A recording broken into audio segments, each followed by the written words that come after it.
pastor kebingungan ketika menjelaskan ayat Tuhan berfirman dalam hati, ngakak. Wahahaha. Wahahaha. Assalamualaikum warahmatullahi wabarakatuh. Bertemu kembali dengan Kang Zen di channel YouTube Pendeta Insaf. Para sobat, ada video yang sangat menarik yang harus kita komentari, di mana ada pastor kebingungan, tolalit ketika ditanya oleh si penelpon ayat di Bible yang mengatakan Tuhan berfirman dalam hati. Penjelasannya ngakak, bikin terbahak-bahak. Seperti apa keseruannya? Cekidot. Selamat siang. Ya, selamat malam Pak di sini. Oh, malam di sana ya Pak ya? Oh. Iya. Saya bertanya ke siapa Pak? Ke Bapak atau ke Ibu Ya, Siti ini? silakan aja Pak. Pertanyaannya diajukan. Seru aja. para sobat. Bapak posisi di mana nih? Saya Belanda? di Amerika ini Pak. Di Ini Amerika. pastornya namanya Oh, iya, silakan.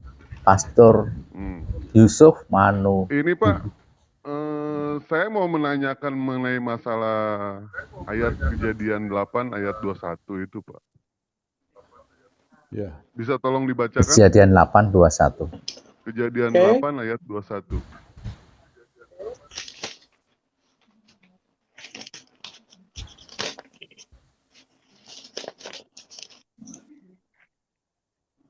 Kejadian 8 ayat 21 ya Pak ya. Ya. Oke. Yang judul apa perikopnya tulah keempat lalat pikat itu ya Pak ya. Bukan. Ketika Tuhan mencium persembahan yang harum. Bentar, salah Pak, salah. Sorry.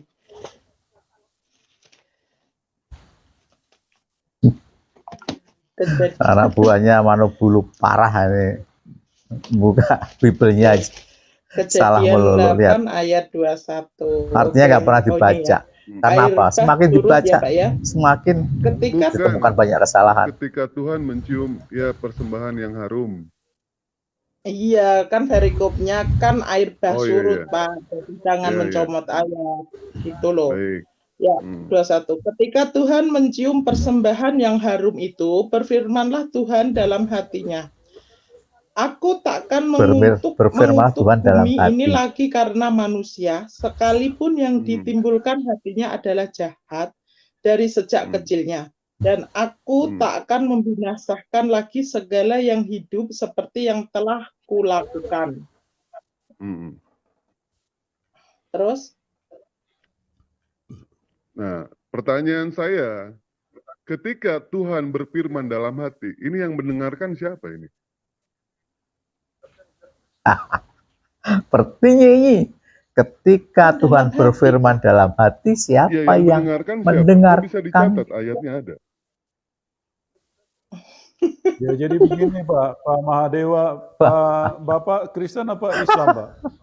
Saya Muslim Pak. Anak buahnya ikut ngakak, anak buahnya Manu Bulu. Jadi itulah ajaibnya Tuhan Yesus. Ya, itulah hebatnya Tuhan Yesus, karena Tuhan Yesus itu berfungsi menjadi tiga fungsi. Ada fungsi Roh Kudus, Pak. Roh Kudus itulah yang berbicara dan menjelaskan kepada Musa pada waktu itu. Tuhan tiga fungsi. Terus? Gitu, Pak. Ya. Tidak ini Pak. Di sini bunyinya jelas Pak, dijelaskan di sini. Berfirmanlah Tuhan dalam hati. Ketika Tuhan berfirman Pak, siapa orang yang punya kapasitas untuk mendengar? Berfirmanlah Tuhan dalam hati. Yang mencatat, yang mendengar sopo, Pak Manu Bulu, pastor. Ketika kita berbicara dalam hati, tidak mungkin yang namanya kita itu bisa mendengar. Bapak berbicara dalam hati, saya tidak mungkin mendengar Pak.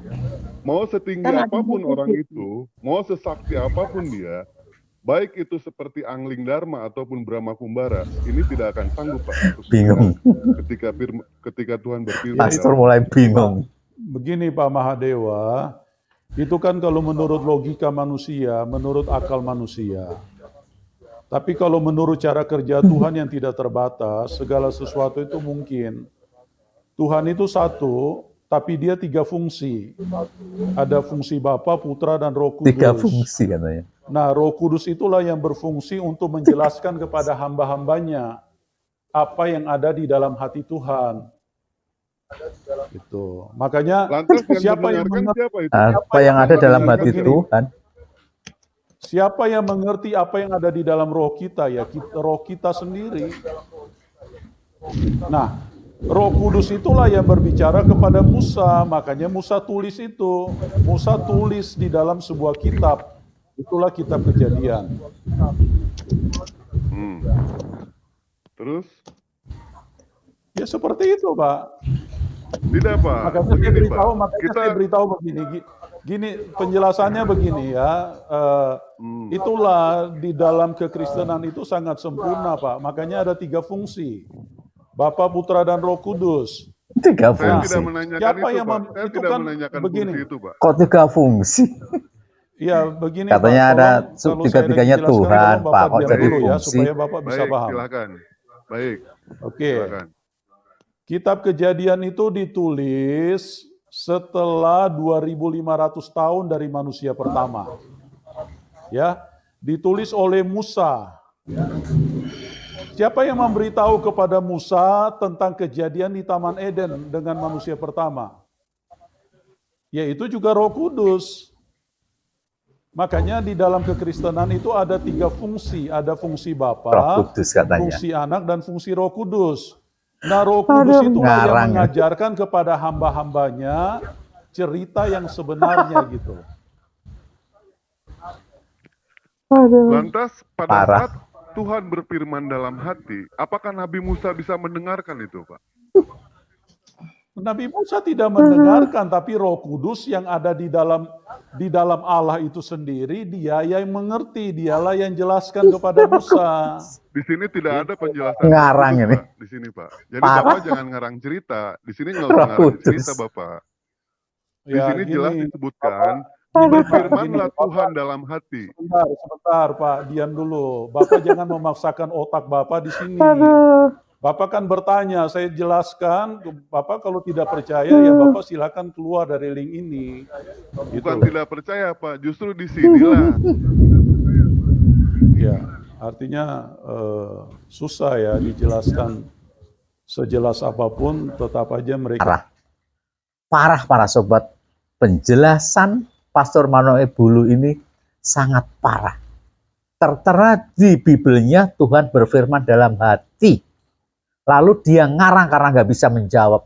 Berfirman dalam hati, lalu siapa yang mendengarnya? Dia ngeles bahwa itu disampaikan oleh salah satu fungsi Tuhan. Bayangkan, dia ngarang. Tuhan punya 3 fungsi katanya. Fungsi Roh Kudus, fungsi Allah Bapa, fungsi Allah katanya. Kok jadi fungsi? Yang kedua yang bikin ngakak adalah dia kembali ngarang bahwa yang menyampaikan itu Roh Kudus. Tuhan memanfaatkan salah satu fungsinya Roh Kudus untuk menyampaikan pada Musa. Ini ngarang teralala, ngarang bianget. Roh Kudus itu ada sejak kapan, Manuk Bulu? Roh Kudus itu zaman Yesus saja nggak ada Roh Kudus. Roh Kudus itu hanya ada ketika ada konferensi besar. Kalau zaman sekarang ada muktamar atau ada konsili.